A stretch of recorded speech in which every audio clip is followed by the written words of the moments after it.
To preface this review, in my entire life, I have barely ever played any car or racing games. The most significant in my life that I've played series-wise is most likely Need for Speed, which is unfortunate because Need for Speed is kind of a bad game series. Some good iterations, but mostly a bad series overall. Now, Gran Turismo, on the other hand, I did really like Gran Turismo 3 A-Spec. That's actually one of my childhood games growing up, alongside my brother playing that giant spectacle, like 500 lap race that's the very end of its career on the game. And yeah, I mean, Gran Turismo 3 A-Spec, even though that's a very old game at this point, I believe that released in 01, so we're talking more than 20 years ago. I really enjoyed that racing game, especially considering it is actually very similar to the likes of F1. Maybe not technically, but like the mapping and everything. Now, F1's game series, I basically know absolutely nothing about. Didn't even know anything about the kind of cars that you drive. I knew nothing about the maps. I just don't really have an interest in anything sports related. Driving, football, anything, just any kind of sports was never really a big fan of my entire life. Now, F1 23 is the very first F1 game I ever had the pleasure of being able to experience for the first time ever. And what I can say about F1 23 on its own is that F1 23 is an excellent racing game. Now, if you're a Need for Speed gamer and you want to go straight to F1, you're going to need to know that this is not Need for Speed. F1's car mechanics, whether they're more realistic or not, like I said, I'm not very privy to the elements of F1 tournaments or F1 realism, but what I can say is the sprint cars made for the F1 series, in my personal opinion, how I would describe it, the turning of the cars is complete garbage, and you really have to learn how to methodically play the game as if you are literally the driver. You can't just press one button and just go.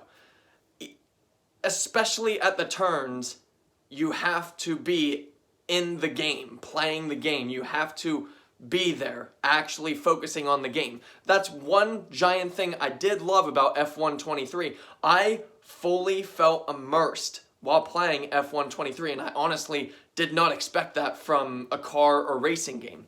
Now, again, the immersion comes from you have to be focused on the game, and the gameplay of it really helps you do that, because whether you're a casual gamer or an expert at F1 games, you're going to have a shit ton of fun with this game.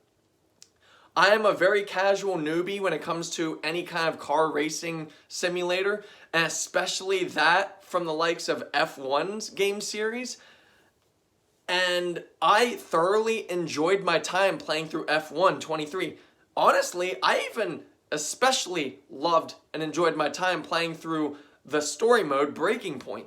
Now, I am not very privy to the first season in Breaking Point story mode, but they do give you a pretty good recap at the very beginning when you click right on to Breaking Point 2 for F1 23. And the story itself in F1 23, I got a glimpse of a recap for the first season. I'm not too sure how many elements from the story of that one they brought back into this one, but what I know as a newbie for F1 23, the story mode, I was very, very pleasantly surprised. I honestly thought that the career story mode, Breaking Point, would basically just be a tournament simulator for car racing. That's essentially what I thought it would ultimately be. Boy, was I wrong, and boy, was I very surprised for the good of it. F1 23 story mode is very solid. They have very well constructed, very well written characters. They have very well written drama that ties alongside the F1 formula for racing and tournaments and the like. It's not just petty drama that's over there while the F1 series is supposed to be doing this. It's not like that. They actually found a way to meld realistic racing drama into an F1 racing game series. Now, story mode wise, I honestly loved everything that was offered through Breaking Point. I do wish though that they fleshed out more of the characters, because we get 3 main characters and we basically get 3 acts through the entire story, each act based around one main character. And each main character deals with the same secondary characters alongside the other main characters. And I just wish that this weren't just a 17 chapter story. I wish this were like a 25 to 30 chapter story and add in some more chapters for every single character. Because while the story mode Breaking Point is very well constructed and very well done, I was extremely well surprised, I still felt like there was still more that needed to be in there.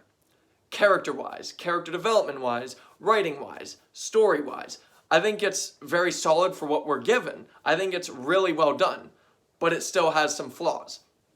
Gameplay-wise, as I touched base on at the beginning of this review, I loved the gameplay aspect of this game. I loved that not only do you race cars that basically have shitty turning and you have to figure out with every single map how to correctly steer and drive and everything, whether it's a casual or an ultimate expert gamer on the F1 series. I love that I had so much fucking fun with this game. No matter how intuitive the gameplay mechanics are in this game, and they are very intuitive. They are very complex even on casual standards, which, speaking of, the casual standards, honestly, they're simplistic but still complex in the sense of, sure, in casual, you basically just press 2 to 3 buttons for every race, but you still have to maintain focus within every race, within every turn. And that's what I truly loved about the gameplay in this game.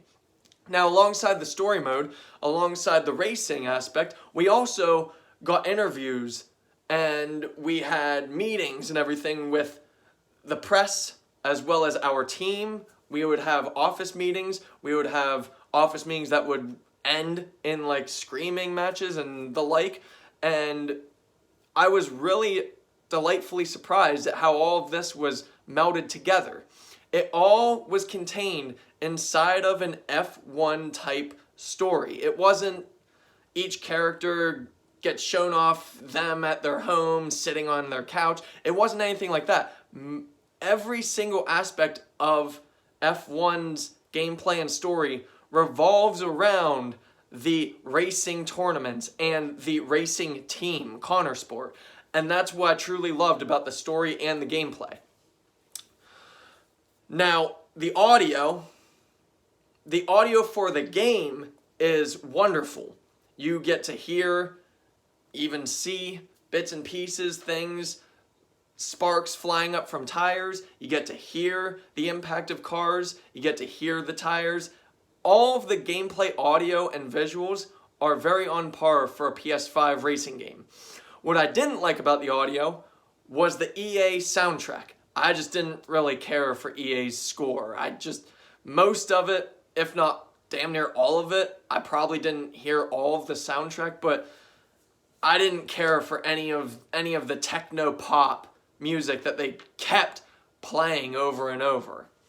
And I get that there's a setting to turn that off, but I go into a game to review it full on, but I can at least note that they have a setting to turn that off. And with the settings as well, like I said, you can set this game to being a casual gamer, which is what I am for racing games, or like expert or elite, whatever it's called, where everything is super complex, super intuitive, and makes you feel like you're actually racing an actual F1 car with shitty turning. Now, there weren't too many gripes I had about this game. Very, very minor ones. I had a couple, but very, very minor ones. Another very, very minor one was I always turn the subtitles on because I record my gameplay on YouTube and I never know when I'm going to be copywritten and need to mute sections. So I like my audience to still get a taste of the story with reading the subtitles. Now, with that being said, while playing this game, a lot, and I do mean a lot of the times, the voiceover and what they say in the story does not at all match up with the subtitles. That's just a very minor gripe, but it's something that I noticed. That's all there is to that. Don't have anything else to say about it. It was just a minor gripe. Overall, for me, I really enjoyed my experience playing through F1 23. They have a diverse amount of things. Online story, even an actual career mode that's separated from the Breaking Point story mode. So you have story mode, career mode, online, local play. You have tons of things that you can do in F1 23. And like I said, I also love that alongside the racing, they had interview aspects and meeting aspects and the like. Now, I know this is a full-on racing game. I do wish there were some more diverse gameplay elements in this game, not just constantly racing in tournaments on maps just every single time. I wish there were like interludes or preludes within the story mode at the very least, where, I don't know, like your guy even practicing or training for the tournament. We don't really get any of that. We just kind of get preludes of them leading up where you play parts of races for the first, I'd say, half of the story mode. And then by the end of it, you start to actually play a couple full-length races, which is fine. The problem is that even the preludes that were given in the chapters at the very beginning, they're still the exact same thing you're doing throughout the entire game. I just honestly wish for a little more diversity gameplay-wise, but I was still fully satisfied with what I was given. But overall for me, F1 23 is a fan-fucking-tastic racing game. I completely understand why people competitively play this game religiously for money, go through tournaments, have podcasts. I completely understand it now. I am a huge fan of F1. Now, I'm not going to go out and just continuously buy them. That's what I have GameFly for. But I have nothing bad to say about F1, especially F1 23. Overall, for me, F1 23 is an extremely solid, very high 9 out of 10. Thank you.